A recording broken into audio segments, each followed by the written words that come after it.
नमस्कार जोहार दोस्तों, चलिए जानते हैं झारखंड की दोपहर की 10 महत्वपूर्ण बड़ी खबरों को। विपक्ष के हमलों से ऐसे निपटेगी हेमंत सरकार, बनी रणनीति। बता दें कि झारखंड विधानसभा के मानसून सत्र को लेकर पक्ष और विपक्ष ने कमर कस ली है। 28 जुलाई से 4 अगस्त तक चलने वाले इस सत्र में कुल 6 कार्य दिवस होंगे। पक्ष विपक्ष ने विधायक दल की बैठक करके सदन की रणनीति को अंतिम रूप दिया है। सत्ता पक्ष की बैठक मुख्यमंत्री आवास में हुई। इस दौरान मुख्यमंत्री हेमंत सोरेन ने मंत्रियों को पूरी तैयारी के साथ प्रश्नों का उत्तर देने का निर्देश दिया। सीएम के पक्ष के रुख के मुताबिक सत्ता पक्ष को अपना रुख तय करने को कहा। विरोधी दल के समुचित सवालों के जवाब से संतुष्ट कराने का भी निर्देश दिया। कहा कि लोगों की परेशानी और सहूलियत से जुड़े सवालों को समुचित जवाब दें। बता दें कि मुख्यमंत्री ने विधायकों को उपस्थिति बनाए रखने का भी निर्देश दिया। सूत्र के अनुसार सत्ता पक्ष के विधायक मणिपुर के मुद्दे पर प्रदर्शन करेंगे। सीएम आवास पर कल शाम को हुई बैठक में झारखंड मुक्ति मोर्चा, कांग्रेस और राजद के विधायक मौजूद रहे। बैठक के बाद संसदीय कार्य मंत्री आलमगीर आलम ने कहा कि सत्ता पक्ष ने मानसून सत्र में विपक्ष के सवालों का जवाब देने के लिए कमर कस ली है। सभी विभागीय मंत्रियों को पूरी तैयारी के साथ आने को कहा गया है। उन्होंने कहा कि सत्र के दौरान जनता से जुड़े अधिक से अधिक सवालों को उत्तर होने में विपक्ष का सहयोग मिलेगा। ऐसा उन्हें भरोसा है। सरकार का भी यही प्रयास होगा कि सदन में अधिक से अधिक जन मुद्दों का समाधान हो।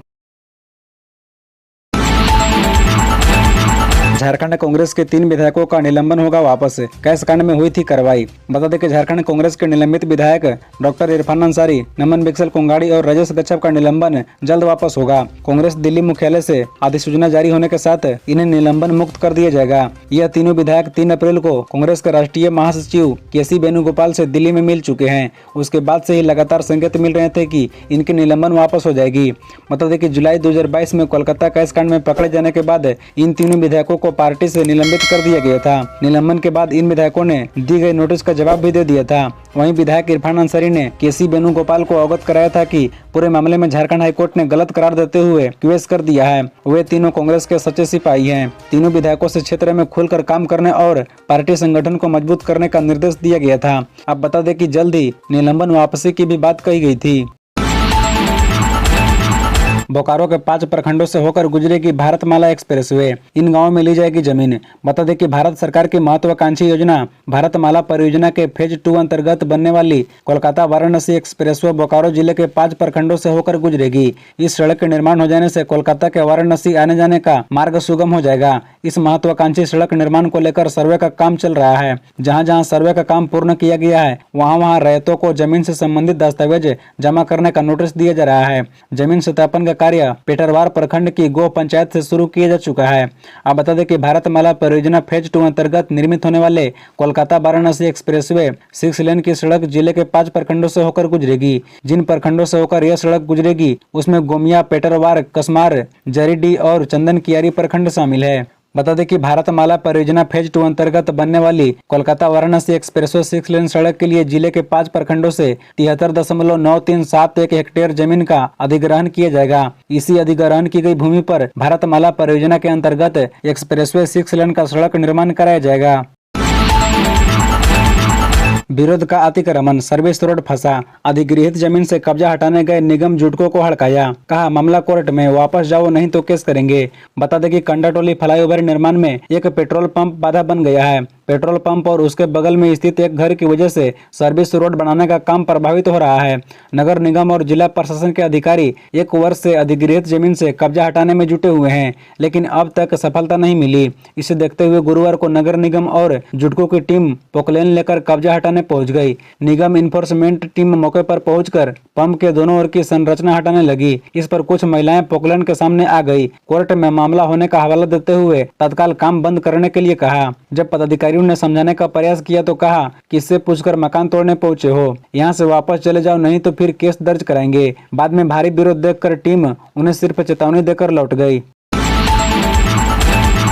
वन संरक्षण संशोधन विधेयक 2023। मांडर विधायक ने कहा आदिवासी और ग्राम सभा के अधिकारों को कुचलने वाला है विधेयक। बता दें कि लोकसभा में वन संरक्षण संशोधन विधेयक पारित कर दिया गया। इस विधेयक को लेकर झारखंड के साथ साथ कई राज्यों में चर्चा रही कि 5वीं अनुसूचित क्षेत्र जंगली क्षेत्रों में इसका कितना प्रभाव पड़ेगा। इसे लेकर सोशल मीडिया पर भी मुहिम चली। बता दें कि मांडर की विधायक शिल्पी नेहा तिर्की ने कहा कि केंद्र सरकार द्वारा संसद में प्रस्तुत वन संरक्षण संशोधन विधेयक 2023 के रूप में एक और आदिवासी विरोधी कानून सामने है, जिसका आदिवासी मूलवासियों के जीवन और उनकी संस्कृति पर नकारात्मक प्रभाव पड़ेगा। नेहा तिर्की ने कहा कि ये अधिनियम के तहत वन संरक्षण अधिनियम 1980 में कुछ परिवर्तन किए गए हैं और इसे जिस स्वरूप में लाया गया है उसके तहत अब किसी प्रोजेक्ट को ग्राम सभा से अनुमोदन या अनुमति की जरूरत नहीं है। इससे एक और आदिवासियों के हित कुचले जाएंगे, वहीं दूसरी ओर ग्राम सभा और स्वाभाविक अधिकार भी बाधित होगा। ये आदिवासी मूलवासियों के अधिकार का हनन है, यह चिंता की बात है। डीसी को हटाने का मामला, पांचों विधायकों और मंत्रियों की नाराजगी के कारण चलते विदाई हुई विजया। बता दें कि विजया यादव उपायुक्त के पद पर जमशेदपुर में 1 साल 4 महीने रही। उसके तबादले के कारण जिले में 5 विधायकों व मंत्रियों की नाराजगी रही। इन सभी ने मुख्यमंत्री से मिलकर डीसी की शिकायत की थी। प्रभारी मिथिलेश कुमार ठाकुर भी डीसी से खफा थे।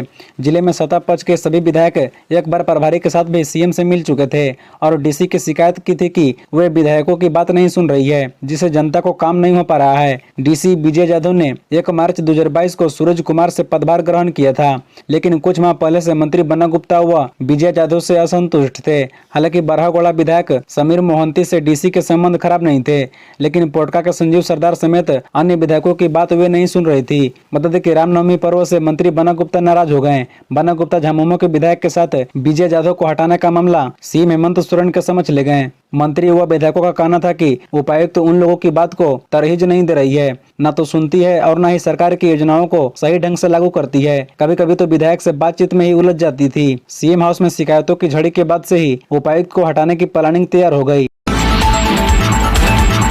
नगर विकास विभाग कर रहा तैयारी। स्वर्ण रेखा व खरकाई नदी के गिरने से पहले 32 बड़े नालों के गंदे पानी का होगा ट्रीटमेंट। बता दें कि स्वर्ण रेखा व खरकाई नदी में गिरने से पहले 32 बड़े नालों के गंदे पानी का ट्रीटमेंट किया जाएगा। इससे 12 नालों के पानी का ट्रीटमेंट के लिए जुस्को को करना है। बाकी 20 नालों के गंदे पानी का ट्रीटमेंट के लिए जेएनएससी और मानगो नगर निगम 8 जगहों पर सीवेज ट्रीटमेंट प्लांट लगाएगा। इसे लेकर नगर विकास विभाग ने पुणे की एमएसजी कंपनी को कंसल्टेंट नियुक्त किया है। कंसल्टेंट नालों के पानी के ट्रीटमेंट करने की योजना पर होने वाले खर्च को लेकर डीपीआर तैयार कर रहा है।